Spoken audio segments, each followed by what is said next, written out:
Na hii ni Mnyalu TV.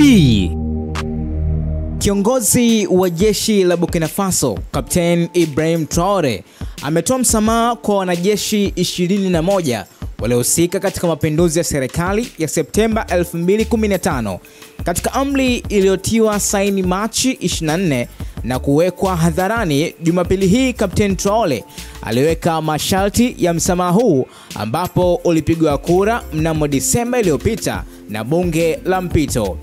Wanajeshi hao 21 wakiwemo maafisa wasio na kamisheni na vyeo vingine walifikishwa mahakamani na kutiwa hatiani kwa matendo yaliyofanywa Septemba 15 na 16 katika mwaka wa 2015, inasema amri iliyotiwa saini na Kapteni Ibrahim Traore. Hata hivyo, amri hiyo inaeleza kuwa kurejeshwa kazini kufuatia msamaha hakuwezi kutoa mwanya wa urekebishaji wa kazi au fidia.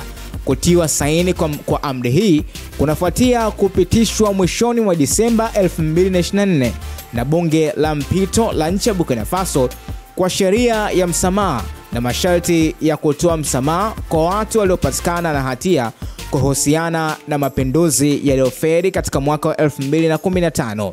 Sheria hii inabainisha kwamba askari waliotiwa hatiani au kufunguliwa mashtaka kuhusiana na kesi hii wanaonyesha kujitolea katika mapambano dhidi ya ugaidi wanaweza kuchukua fursa ya neema ya msamaha ili kupandishwa cheo katika kazi zao. Traore amefanya hayo katika siku ya Jumapili, na taarifa hii imekuja moja kwa moja kutoka hapa. Endelea kusubscribe na turn on notification ili uwe kwanza kupata habari ambazo zinawekwa hapa. Na hii ni Mnyalu TV.